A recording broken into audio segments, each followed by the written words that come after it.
All right. We'll give it a few minutes for our participants to join us. Welcome back, all our Global Studies 287 participants, after a long week and a half without getting together. We're very excited about tonight's presentation. How are you doing, Teresa and Tom? Great. Doing well. That's Doing great. well. Good. Good. Tom, it looks like some of your slide might be obscured. I don't know if it's just for me. Let me see. Does that better? No, that made it worse. Tamara, do you see what I'm talking? There's like a gray bar. Yes, I do see a gray bar. There, it's gone, Yeah. but right above the right-hand corner, there's a gray square. Oh, there. Now it's That's gone. good. Now we see it. Yeah, thank you. You bet. That was just the chat was open, so. Oh, okay. Great. Good, good.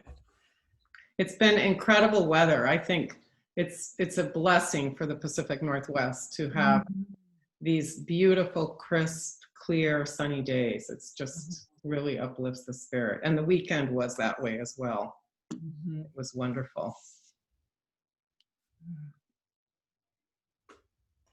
Yes, I hope you all were able to enjoy your holiday, even without travel and big gatherings. I hope that you were able to take at least a little time for rest and enjoying this beautiful weather, as Tamara said.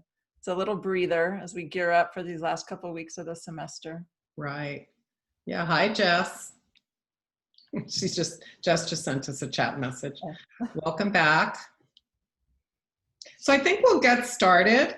It's my great privilege to introduce our colleague this evening, Tom Smith. And Tom is a professor of theater and chair of the Department of Theater and Dance at Pacific Lutheran University. Tom is an accomplished playwright, with his work being produced in 17 countries and translated into 8 languages. Tom's areas of scholarship include improvisation, playwriting, and directing. He's a member of Dramatists Guild and Stage Directors and Choreographers Society. His theater productions at PLU have been, in my opinion, stellar, as he is a gifted director with an incredible talent for bringing out the best among PLU's thespians. Tom's lecture is titled Theater During COVID-19, How Will the Story Be Told? Tom, welcome, and I'll hand it over to you. Thank you. Thank you so much. I appreciate being here tonight and sharing with you our focus, which is really how COVID-19 is impacting the arts. And specifically, we'll look at that tonight through the lens of theater. So as we get started, I just want to ask everybody in the chat, if you could, please take a moment and type 1 asterisk if you've ever seen a play or musical, 2 asterisks if you've ever seen a Broadway touring show in your town, and 3 asterisks if you've ever seen a Broadway show on Broadway. So if you've done all 3 of those things, you can type in 6 if you've done the Broadway touring show only and seen a play, just to kind of get a feel for everybody's exposure to theater thus far.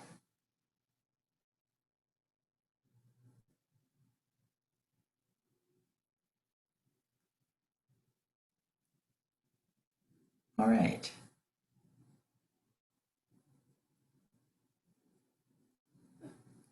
Thank you for that.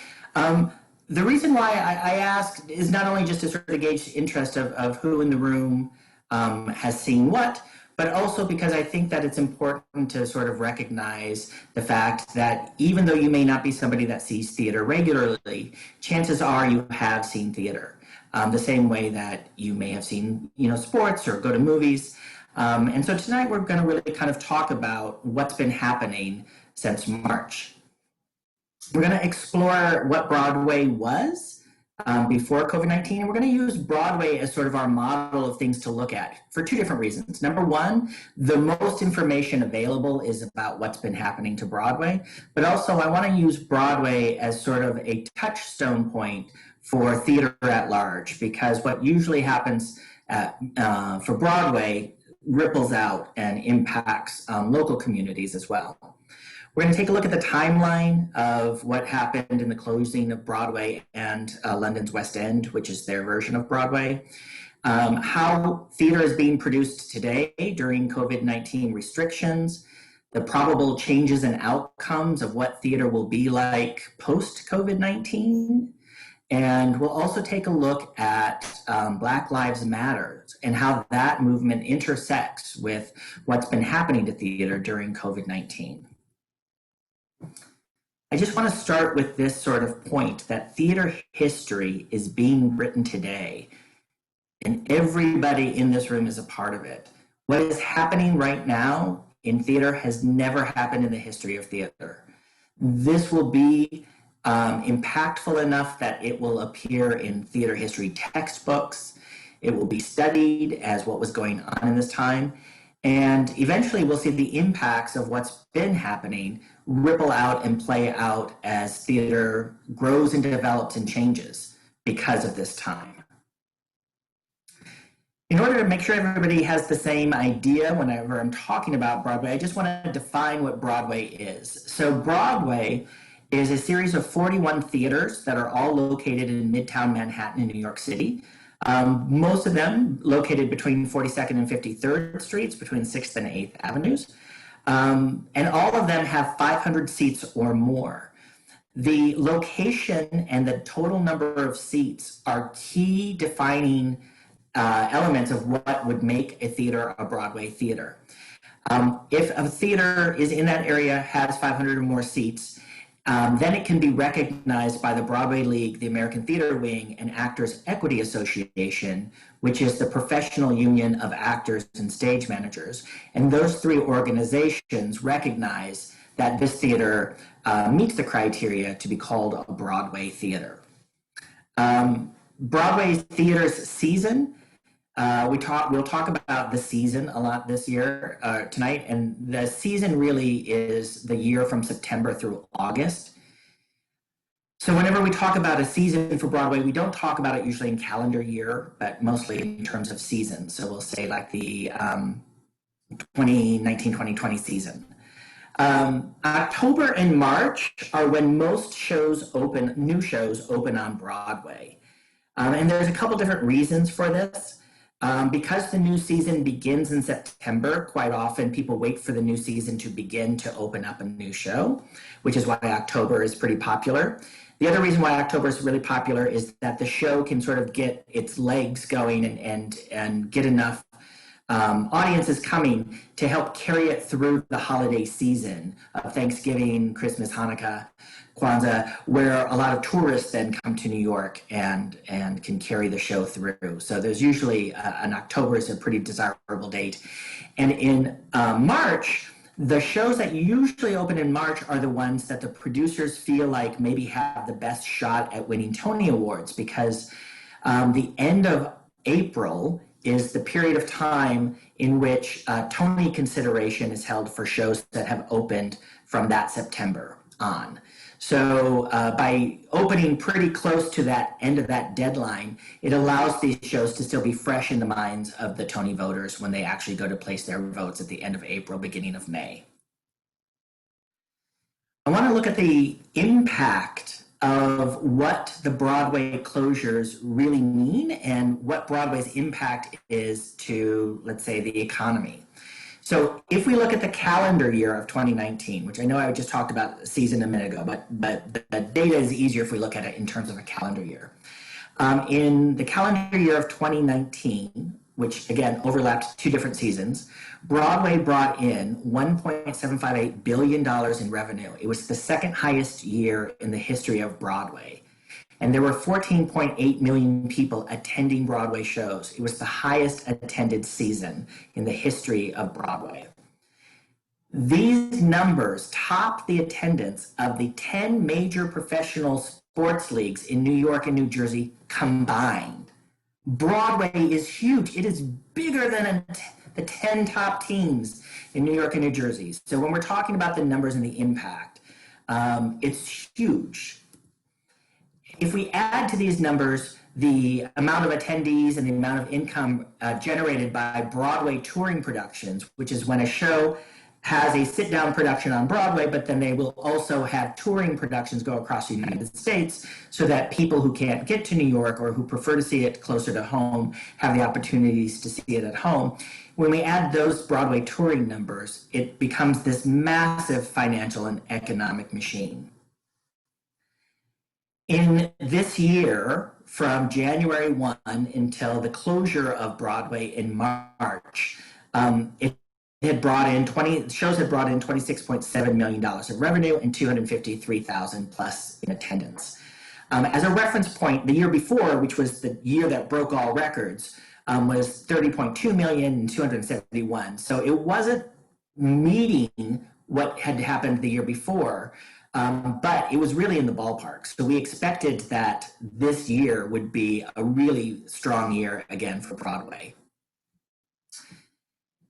In terms of its economic impact, Broadway brought in 18-19 season $14.7 billion worth of economic impact to New York.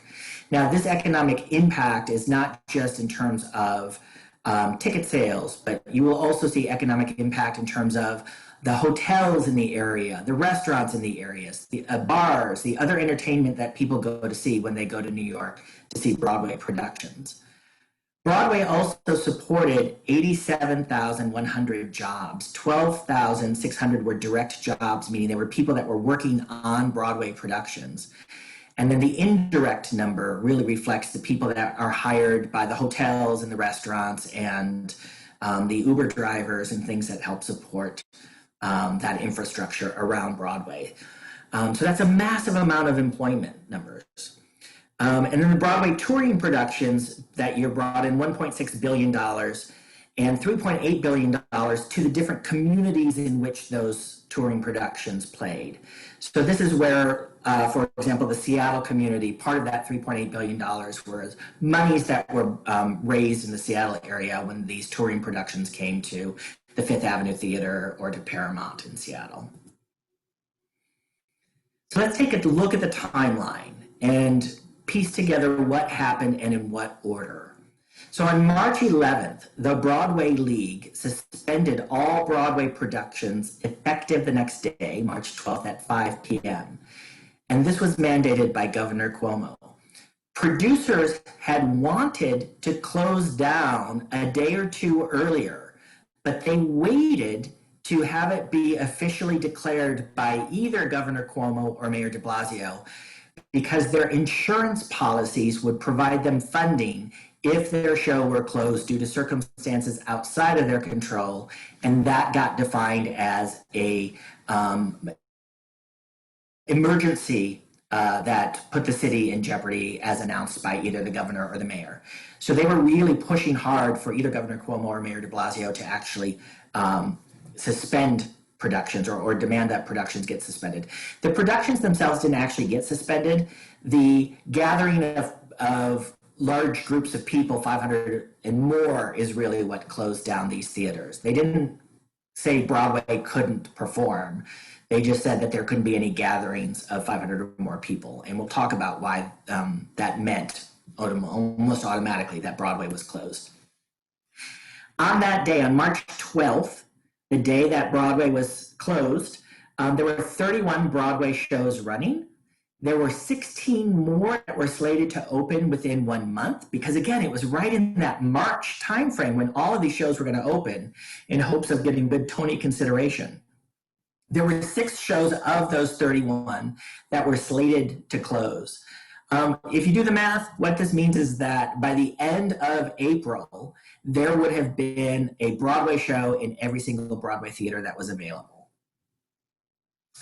The shutdown was originally announced to be a month-long shutdown. Then it was extended to June 7th, and then September 6th, January 3rd, and currently it is suspended until May 31st.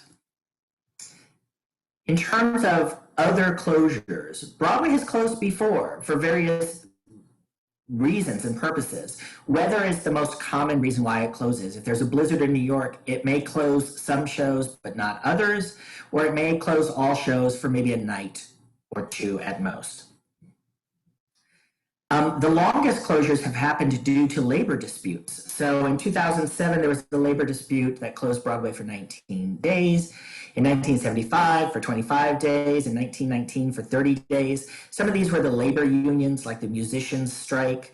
And those were the longest closes. That 30-day closure in 1919 was actually before this, Broadway's longest closure. Even when September 11 happened, Broadway only closed for 2 nights before it reopened. As of today, it's been closed for 266 days, almost 10 times longer than in its history. And by the time it reopens on May 31st, assuming it can open on May 31st, it will have been suspended for 447 days.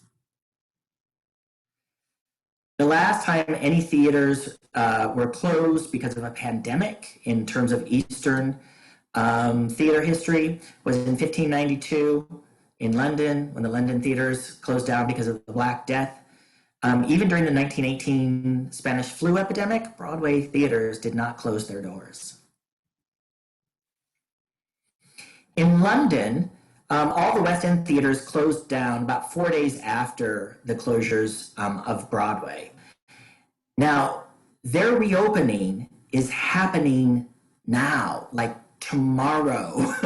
We'll talk about this. So originally, West End shows were going to be allowed to reopen in November. We know recently that there was a spike, and so there was an extension by 1 month to not allow theaters to reopen because of this month-long lockdown that expires tonight in London. Now, from what I've been able to gather, I haven't seen any information yet that says that they will extend this lockdown. Assuming they do not extend the lockdown, this Friday night, December 4th, there will be a West End show back in performance. And you can see on the slide the different, there's 7, 8 different shows that are slated to open basically within the next week on the West End. In terms of off-Broadway shows and off-Broadway shows, these are theaters in New York that are not Broadway designated because they're either not large enough or they're not within that proximity of Manhattan. Almost all of them closed the same time Broadway did. Now, they did not have to close because so many of them had much smaller capacity, but they could have played if they were willing to play to that 50% occupancy rate that was mandated. But so many of them could not make a profit doing that. They would lose more money if they did that. And also their insurance coverage is not the same as the kind of insurance coverage that you get on Broadway productions. And so their insurance was also not going to cover them to the same degree that the Broadway producers' insurance covered them. So going more locally now, what happened here at PLU in that same time frame? So on March 7th at 5 o'clock at night, I received a call from the Dean of the School of Arts and Communication, Dean Cameron Bennett, who announced that PLU was going to hold all productions for 2 weeks until the end of spring break. What that meant for us, we had a student production from Alpha Psi Omega, a production that had one more performance to go. The next day was Sunday. They had a closing performance on Sunday that we had to cancel. And we were in the first tech rehearsal. We were basically a week away from opening our big musical, Urinetown, and we had to stop that tech and dress rehearsal. The intention at that point in time was that we were going to just put everything on hold.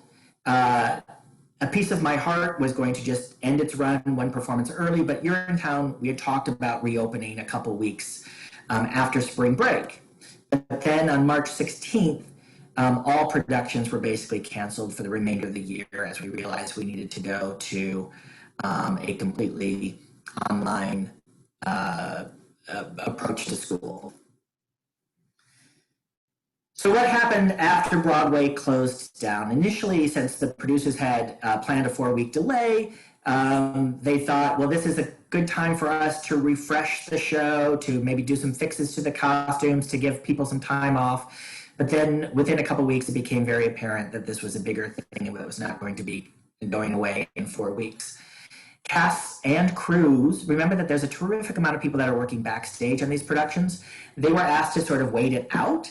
But it quickly became apparent that some shows were not going to be able to come back even after that 4 weeks was up, either because they were going to be closing anyways, they were part of those 6 shows that were going to close, or because there was a financial reason why they couldn't.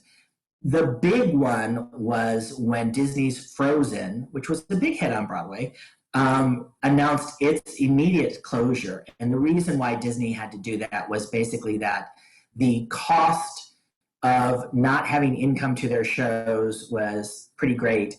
And they wanted to preserve The Lion King and Aladdin, their 2 other shows on Broadway. And the only way that they could figure to do that would be by closing Frozen. The Tony Awards, which normally happen at the beginning of June, they were postponed indefinitely. As a matter of fact, just October 15th, we got Tony nominations, but there's still not been a specific date set for the Tony Awards ceremony. And the Tony Awards, because they didn't have a full season to consider, have a really limited number of nominees in the categories. And in point of fact, for the best leading male performance in a musical, there is only 1 nominee in that category this year. Smaller theaters, meanwhile, across the country, and improv companies and academic theaters were the very first to figure out how can we keep doing theater when we can't be in person.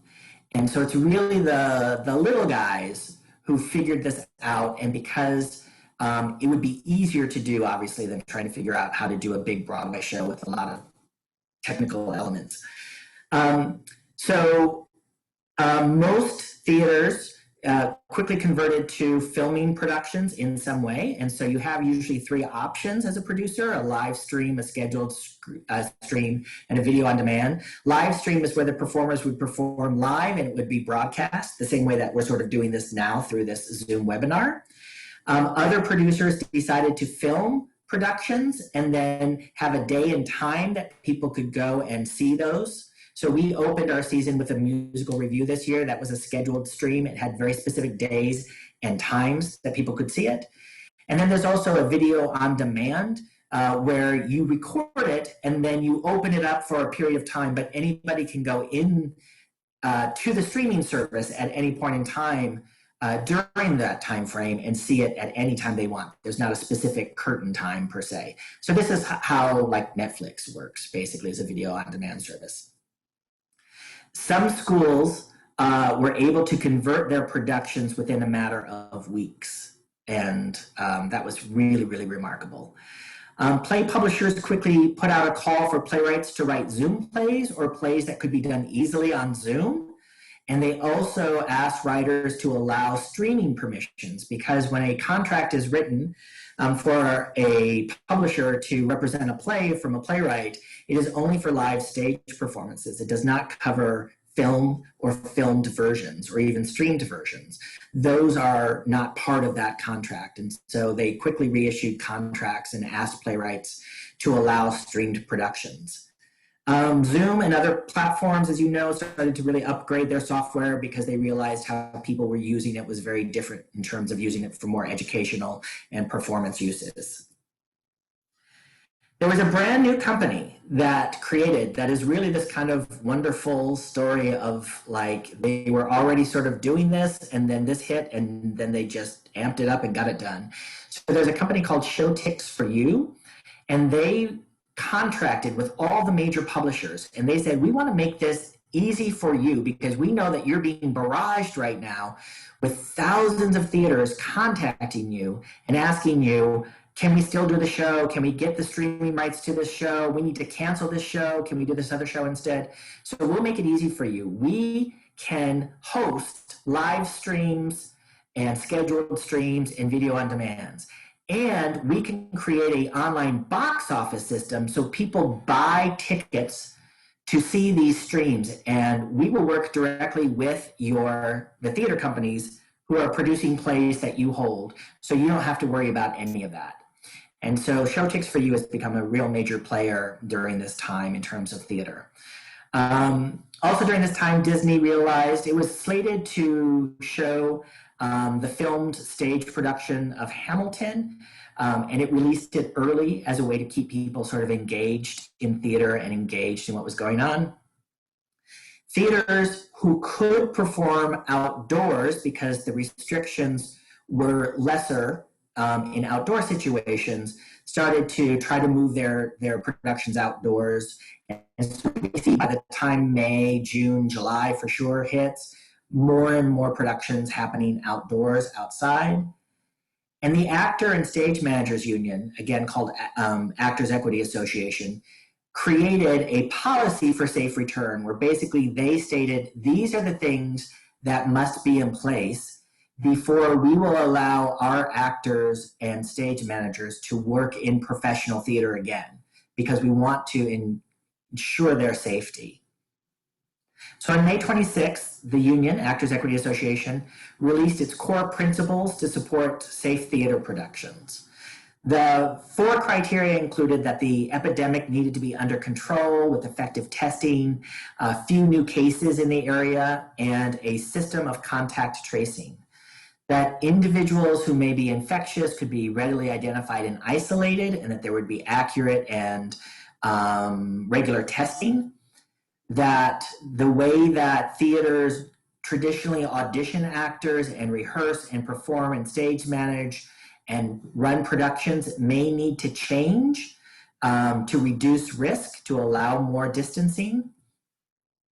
And that the efforts to control exposure to COVID-19 in the theater must be a collaborative effort between not only the Actors Equity Association union, but with the other unions, IATSE, which works with stage crew, for example, and the designers and the playwrights, and the entirety of the collective of people who do theater, that it must be a collaborative effort for everybody to work together to create a safe working environment, and that there needed to be constant evaluation to make sure that that was happening and that it was still effective.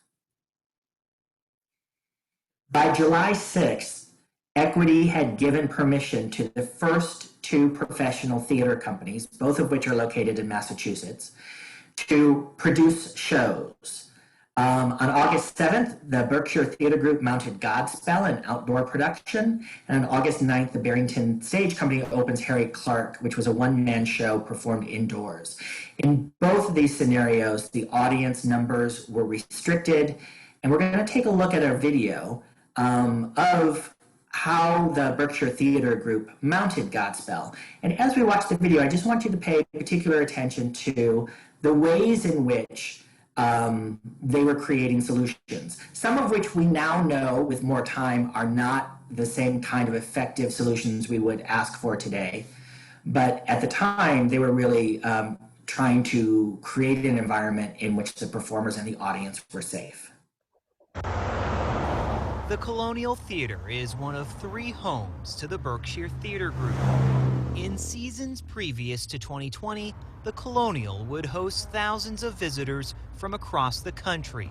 Yeah, if you just step right here. Welcome. How are you? This year, What's the last name on the order? not only are a lot less visitors allowed to see BTG's production of Godspell, I'll do a quick temperature scan. Great, nice and healthy. but the show itself isn't taking place inside the theater.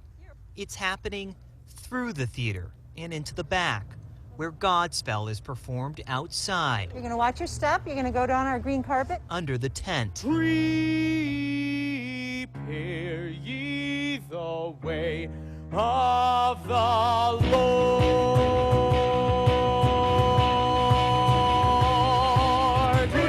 The show has been adapted to reflect the trials of 2020. And then another saying that I would not be returning to school, but that I would be attending Zoom University.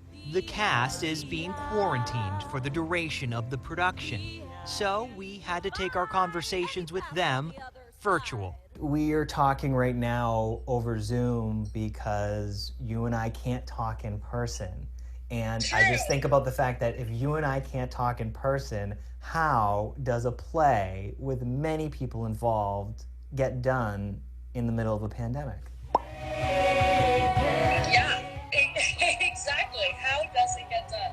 It gets done with a theater who's willing to put in the time and money and guidelines to be able to do it. To be able to do what we love to do on any capacity, whatsoever is incredible. And then on the second level, it's just much more close to home for me because it's happening in my hometown. Emily Cook and Michael Wartella are a part of the 8-person cast for Godspell, making history. They are the first equity union actors in the country to perform since the pandemic shut down Broadway and all of theater in March. I mean, it's a really big deal, on 2 levels, I would say. The first is just that as an actor and an artist from anywhere in the country, I know how hard it is right now for things not to be up and running.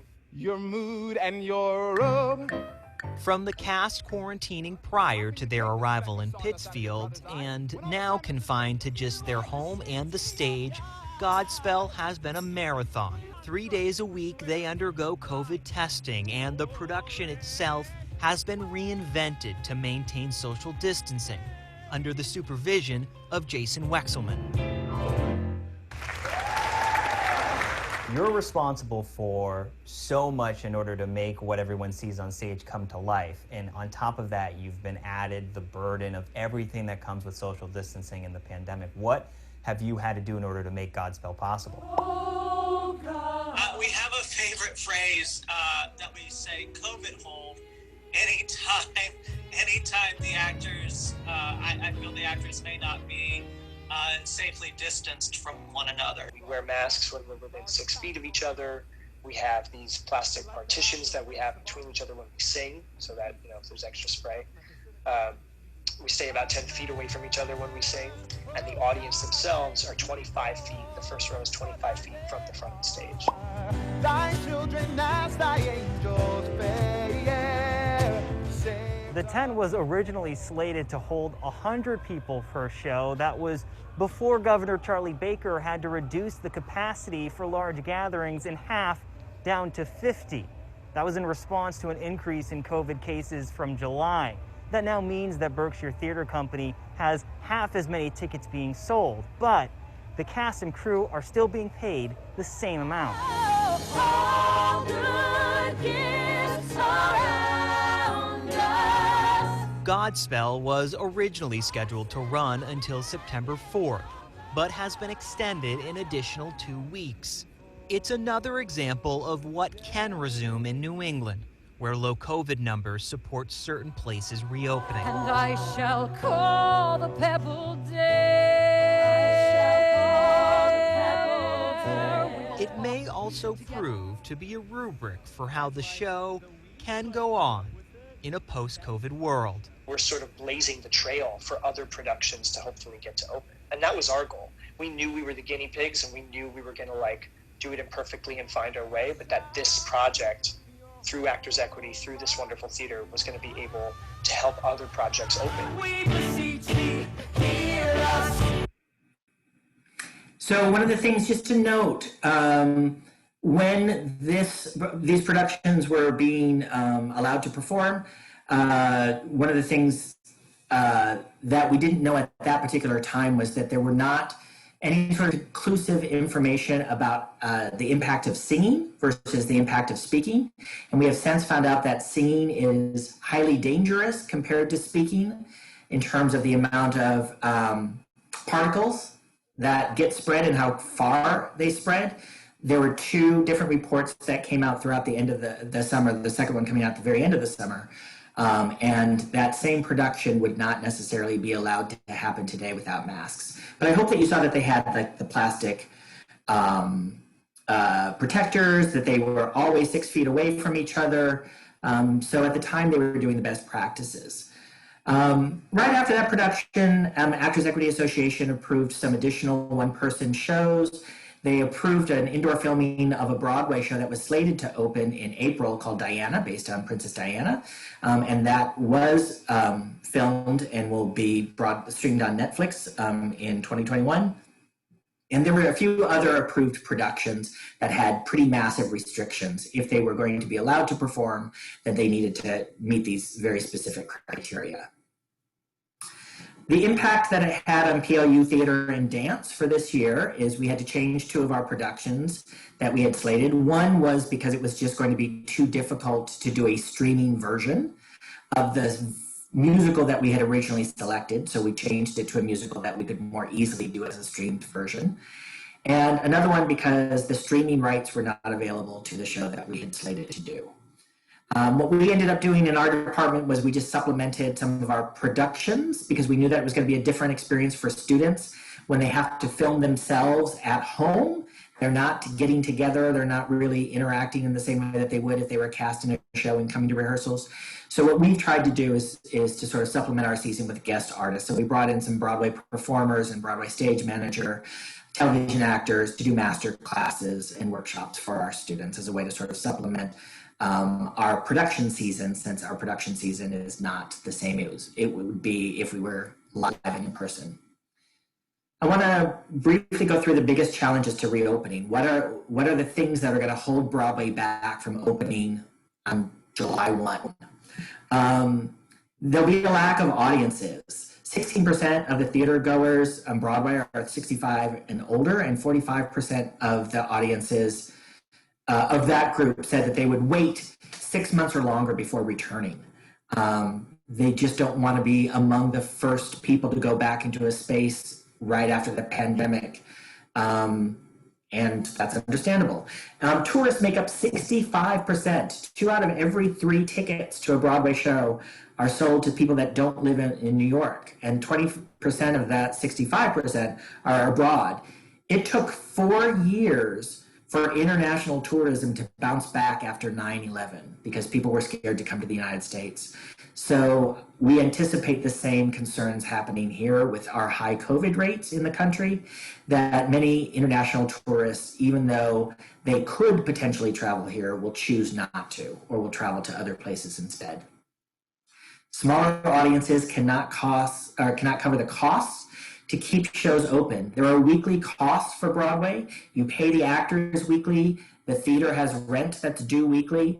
You pay for publicity and a box office and salaries, advertising. And so you can't afford to have less people see the shows and for the shows to remain open. The weekly cost to keep the show open will be much higher than the income that's coming in the doors with restricted audience sizes. It's predicted that most Broadway theaters, when they do open, will be asked to reduce by 40 to 60% of their capacity, but most Broadway shows, their running costs are so high that they can't remain open if it dips below 15% or 20%. Theaters themselves are way too small. If you've been to a Broadway theater, as some of you have, you know that these theaters are 100 years old. They have very narrow aisleways, very small bathrooms. The seats are really close together. So there's just not the ability to social distance. It's one thing to say, okay, you're going to sit in this seat and somebody will sit 5 or 6 seats away from you. But what happens when you have to leave at the end of the show? How does everybody get down the hallways, down the aisleways to get out the doors and keep social distancing? How do you keep social distancing in a bathroom? Also, the backstage crew has less space.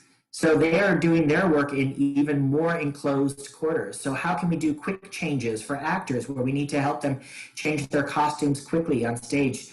How can we do that with social distancing? How can we move big pieces of scenery that require 2 or 3 people to move them with social distancing? So there's a lot of challenges that will need to get resolved or thought through. We know that singing and certain instruments are at higher risk. So how do we have singing happen, and how do we have brass instruments play without expelling too much particulates in the air? And if the solution ultimately is, well, then when we bring these shows back, we'll do them with a little bit less scenery. We won't have the costume changes. Maybe we'll have people originally start to sing to recorded tracks rather than live music as a way to help accommodate this, will people still want to go to see those shows and pay the same prices, knowing that the experience they're having is not the same experience that they had before? Expected changes are that there'll be more new shows that will be introduced and that long-running shows will close down because of the lack of tourism. Tourism is keeping the long shows running right now. Phantom of the Opera is running in its 26th, 27th year because of tourism, people going to New York to see it. All the New Yorkers have seen it at this point in time. So newer shows will draw more locals, so that's going to probably help those shows. There'll be discounted prices to help encourage people or persuade people to come back to the theater. There will be less shows. There will not be the same 31 shows that there were when we closed down. It is likely that we will see 7 or 8 shows only.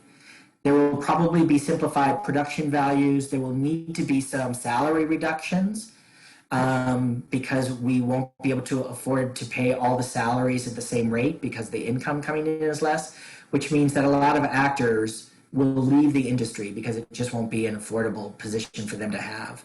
Of those 17,000, 18,000 actors that were, and crew people that were immediately laid off with a Broadway closure and remain laid off, their health insurance is largely tied into the weeks of work. They get their health insurance through their unions. And so they lost their health insurance as well. And many of them are simply not going to go back to the theater and choose other professions. Regional and educational, same things are going to happen. We're going to have to offer discounted pricing. There's going to be less theaters, less theater programs. Theaters will probably record things and stockpile those recordings. So in case this happens again, they already have shows that are recorded that they can mount and stream. Obviously, there will be many new layers of safety protocols and a greater use of technologies to help do some of the work that humans may needed to have done. The final thing that I really kind of want to talk about, and it's a super interesting thing, that a confluence of things that have happened. So with the Black Lives Matters movement and COVID-19 stopping theater, a conversation really started to focus in on the racist practices and the financial and production systems that have fueled American theater. And because theaters weren't producing, they actually had the time to focus in on these issues that are being raised and continuously have been raised. Why are there so many all-white creative teams, and the creative teams being things like the design team and things like that? Why are there so many, why are there all Black productions, for example? Is that truly diverse diversity, or is that just a form of tokenism?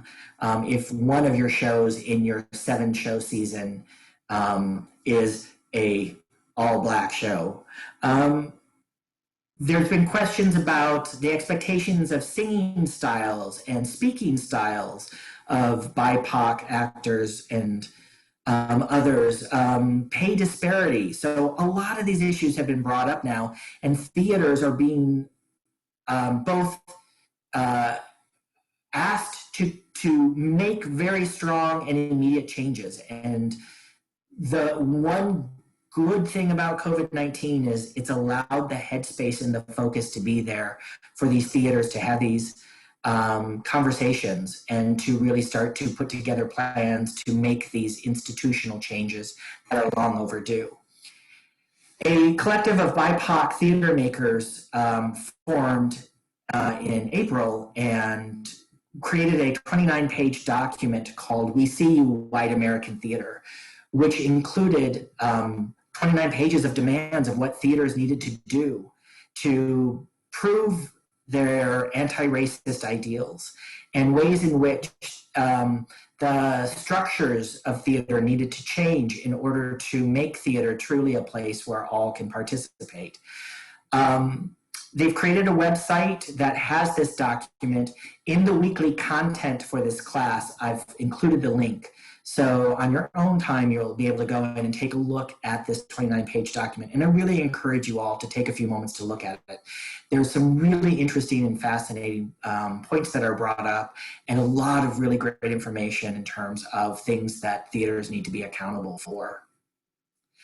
There were also a lot of demands and challenges about commercial theater practices, wanting more humane working hours, looking at color conscious, not colorblind casting, not acknowledging somebody's race and ethnicity when it comes to show selection. Looking at increasing the total number of plays written by and about BIPOC characters and have those productions be populated by BIPOC actors and artists and designers, and making theater truly accessible to all. So the big questions I leave you with tonight that we can't answer yet. When will theater return? Right now in America, Broadway theater slated to return anytime after May 31st. Just yesterday, rumors had gone out that Hamilton might be the first one to come back, and they might open on July 4th. We shall see if that holds true. What will change about theater, not only because of COVID and COVID restrictions, but also because of the Black Lives Matters movement and the We See You White America document? With all of these changes, whose stories are going to be told? What are the plays that we are going to be producing next that either grapple with this time or grapple with the issues of where we are as a society? How will the story of this time be told, both in history books and in plays and in novels? And ultimately, the question is, who is going to tell the story? Who will be the people who have the opportunity to share their work with the world about what's going on with theater, what's going on with the arts?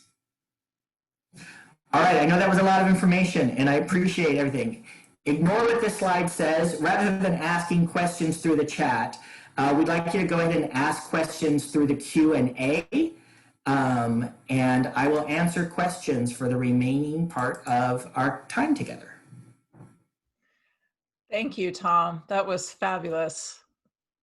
Agreed. Absolutely wonderful. And a perspective, I just love the combination of labor implications, economic implications, the incredible comparisons you drew with previous times, and of course, just the compelling and heartbreaking story of what this is going to mean for the arts everywhere. So thank you so much. And we'll start. We do already have a couple of questions. So we've agreed to help Tom out a little bit in facilitating the questions. So I'll read the first three, and then I'll let you get on with the second.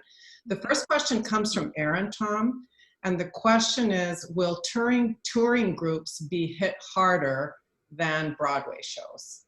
Yes, it is expected that, because when you're in a touring production, you are traveling from one theater to another theater for a period of 6 months or a year.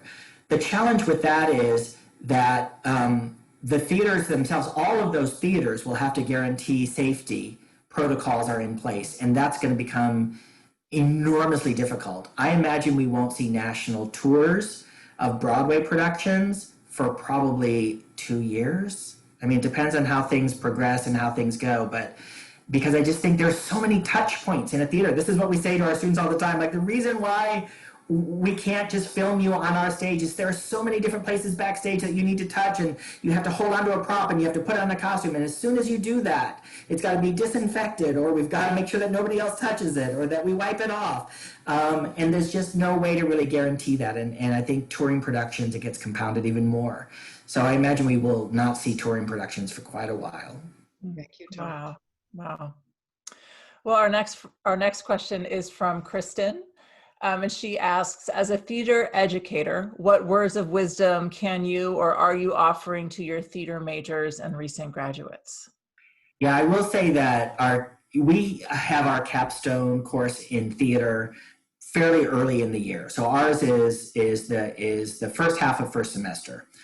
And so it occurred to me in that class, because we had a lot of frank discussions about it, about how disappointing and discouraging it felt like to be a theater major in this time. The thing that everybody took away is we are doing theater. We still have a full season of shows that we are doing. We are just doing them in different ways. And yes, it's not the same experience as being in a room with an audience and in a room with other actors, but we are still able to do theater. It's just through a different medium. And we are getting some great advantages. The fact that we were able to get those Broadway actors to do master classes for us, for example, would not happen in any other year because they would be committed to shows, they would be very busy with things, and most of them would not make themselves available. Well, guess what? They're all making themselves available now.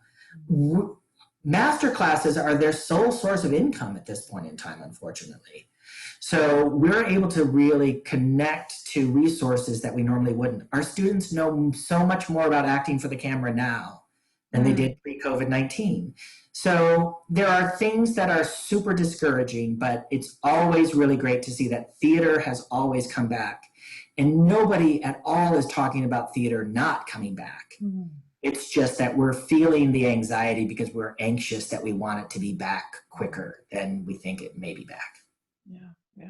Great, Tom, thank you. So the next question is, what do you see as the future of regional and community theaters? Is there a future for a streaming channel devoted to theater? Yeah, so there already is. There's Broadway On Demand, which has existed now for, I think, 8 or 10 years. In the past, there haven't been recordings of Broadway shows for all sorts of reasons, but mostly because if you record a Broadway show and make it available, then people are less likely to go see that show or go see that show even in their own local community theater when they do that show because they've already seen it. Like, who wants to go to the community theater's version of Hamilton? If you're able to see Hamilton, Broadway's Hamilton, you'll have that embedded in your head as the level, and then when you go to see the community theater version, it may not meet that same level because it doesn't have the same resources. So there are theaters that are attempting to put more of their shows online for people. I do think that community theaters take the hardest hit because many of them are run by volunteers. Many of them have a bare bones staff of like between 2 and 5 people on salary. When those ticket sales stopped, many of them were furloughed immediately and are being run right now by one person. The community theaters are the ones that are the hardest hit because they also have the least amount of grants, the least amount of other financial supports. You're not having Boeing sponsor, Come a Little Theater, for example. So I encourage you that as theaters do start to come back, please focus locally on what you can do to support the community theaters, because that's really the health and well-being of the arts in that community. While it would be great for Broadway to come back and come back strong, I believe that the state of New York will find a way to make that happen without my direct intervention, but my same $100 will go a really long way to helping some community theaters stay open. Yeah, thank you. And I want to give a shout out. We have another question that's very similar to that one, but it was shared by an 11-year-old actress who is particularly interested in community theater. So I just want to give a shout out to her. That's awesome. Yeah, definitely. And it'll come back and schools will start producing again. I mean, there'll be theater. It will come back. And I believe that a year from now, it will be back in some way, shape, or form. It may be for less audiences, but I believe that we'll get there health-wise. Great, thank you. So we have a question from Kenny. Do you think the theater community might push for something akin to the New Deal era federal theater project in the aftermath of this crisis? Yeah, so there's already been attempts. So there's a organization that was formed called Save Our Stages, and it was formed specifically to support independent producer venues. So the smaller theaters around the country, music venues who aren't necessarily getting small business grants or other support. The House passed it in October. It has stalled in the Senate without any sort of timeline that it will get passed anytime soon. But it would offer billions of dollars to smaller venues, entertainment venues. as a way to give them support, because right now that support is really, really limited.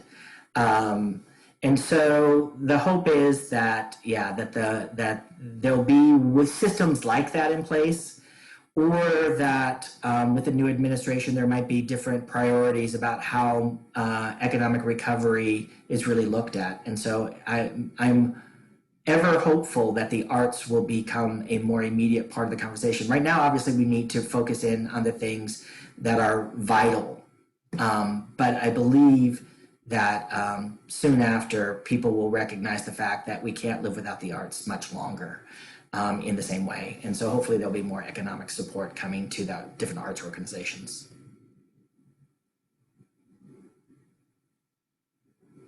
Sorry, my Zoom error, I was muted. I completely agree with you. And I think it's been fascinating to see how the arts have manifested themselves in really improvisational ways. It's sort of, folks just needed it to get through these really hard times.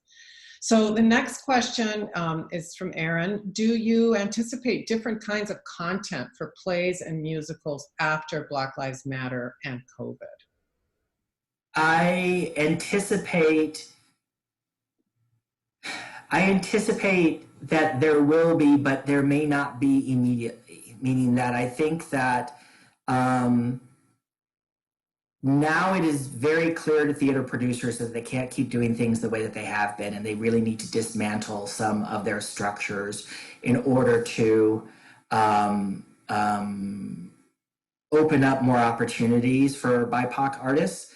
I believe that there is a terrific amount of plays and things that are already written, but I also believe that as theaters put their money where their mouth is and really say we are doing more plays about BIPOC issues with BIPOC artists, teams, that there will be a period of time by which more plays will be written, because different artists will suddenly say, oh, now there's actually a market for my play, and it's not a very specific market, but it's actually a bigger market and a professional theater market. So now it's worth my energies artistically to write for that medium versus not. Because right now, if they don't feel like Black plays are getting produced often enough, or that Latinx plays are getting produced enough, then they're probably not writing for those mediums. So hopefully, yes. I mean, I'm always hopeful that theater will do the right thing, because historically in the past, in general, it's tended to do the right things when it comes to human rights and to really sort of exude leadership in changing people's perceptions, not just reinforcing people's perceptions. And that's one of its great powers. So our next question is referring to a phrase you used a couple of slides ago about all Black productions. Yes. And this question is about why you put quotes around all Black. And if you could just say a little more about sort of what these productions are and why they might not be sort of sufficient to addressing, you know, some of the equity concerns you've been talking about. You bet. Oftentimes theaters have said, oh, we believe in diversity and we encourage diversity. Look, we've have fences in our season, our production season, and that's an all Black show. And when they tend to say all Black, what they're really talking about is that all the cast members in the show are African American. But what they don't mean is that the design team is, the director is. And oftentimes those shows become sort of token examples of wanting to showcase how that theater is supporting diversity. But really they're not supporting diversity in a more global manner. Like, why call it the all Black show? Why not just call it the show? Why do we have to highlight the fact that it's got characters that are BIPOC characters? Why can we not just, you know, why do photos from that one show populate throughout our website, you know, disproportionately? And maybe it's because we want people to believe that we, you know, do what we say that we do, but really we're not doing it globally. We're still looking at it in sort of smaller ways, or making considerations or artistic choices in smaller ways, in more visible ways to the audience. But until a show has an all Black stage crew, working backstage, you know, like I think that that's why I put it in quotes, because I don't believe that there's such a thing really when people say, you know, that show is that, because it's just really they're talking about only a certain portion of the personnel working on that show, which are the actors. Thank you, Tom, for that full answer. The next question is from Thomas, and we're almost running out of time, so we have a couple questions after this, but will we see smaller casts and perhaps shorter plays? Yes, and it's happening already. The musical that we replaced our musical for this season, we were doing a musical called Amelie that was based on a movie, Amelie. It had a cast size of 16. We are replacing it with a musical that has a cast size of 2. Now we're doing this in a different way than what the author's intention was. So we are able to use multiple actors to play the same role. But yes, the more people you have, I mean, streaming is hard. I didn't go to school and learn anything about video editing. It's not part of theater up until this last year, right? The same way that most educators did not really use Zoom or any sort of online functionality on a regular basis consistently. And so, you know, if you have 16 different people sending you 16 different videos that you have to then blend together 16 different voices, and I mean, that's doable with a production team or a school that has a very large, you know, technology support system in place. But most schools don't have that. They have like 3 or 4 people in those areas that do that, and they're doing it for the school, not for your department. And so, yeah, I think that we will see playwrights. I think that there will be a big call for smaller cast shows, especially in the first year post-COVID, because it'll be easier to do contact tracing, easier to rehearse, easier to keep social distancing. And I think that playwrights will quickly figure out that if they wrote more of those shows, they may have an increase in the number of productions they can get for the first couple of years. Next, we have a question from, oh, actually, I don't know who it's from. This is about auditions. So do you think remote and video auditions will become more standard? And do you think actors should be investing in recording equipment for auditions and, you know, webcams and ring lights and things like that for these online auditions? Yes, 100%. We started to see this trend happen within the last 5 years. And now I think it's obviously really taken off. The advantage of being able to send in recorded auditions is that you save time and you save money. We were asking actors, for you to audition for Seattle Rep, even if you lived in Tacoma, it meant that you had to drive up to Tacoma, you had to take time off of work to go up there, wait for the audition, do the audition, drive back down, and you may have lost half a day's worth of work. And if you are a person who has financial resources, that may be doable. If you're somebody working a minimum wage job, that may not be doable. So a lot of actors can't attend auditions regularly, which disadvantages them. And so being able to submit recordings that you can record at a time that works best for you. So maybe, you know, I work all day or I work a graveyard shift, I'll record it at a time that works best for me so I can give my best audition versus the time that I'm slated to, because that's when the director of the theater wants to see auditions. I think that we'll see that a lot more. And I also think that it will increase, especially for large professional theaters who often bring in actors from other cities to act in their productions. It will increase sort of the pool of actors that they can consider. So yes, I think, you know, I don't think it's worth early in your career investing a ton of money in that stuff. A good phone and a tripod and a ring light will get you really pretty as far as you really need to early in your career. But yes, if you're a professional actor, chances are you probably already own this equipment because you've had to do it, or it's worth your investment. Thank you. Well, Thank you so much, Tom. And we are out of time. Folks are looking for suggestions for online theater productions in the Tacoma area. So if you'd like to send me some of those afterwards, I can send that information out with our communication tomorrow. But we are out of time. Tom, thanks so much for a great evening, thinking about something we might not have otherwise thought of if it hadn't been for this amazing course. And Teresa will tell us a little bit about next week. Yes, so next week is our final lecture of the course, where we will continue the exploration of the arts with Dr. Giovanna Urvangarin, who's the Associate Professor of Hispanic Studies, and she'll be sharing a lecture entitled Art in the Times of COVID-19, Depicting Pain and Restoring Hope. And in this lecture, she will provide a historical view of art as a way to chronicle plagues and other catastrophes, and will explore 4 examples across global film and theater, Latin American photography, and Mexican storytelling that invite us to reflect on art and its potential to heal and on its commitment to social justice. So we look forward to having you all back here next week for this final lecture of the course. And thanks again to Tom for your fabulous presentation. You bet. Thank you, everybody. Good night, everybody. Good night.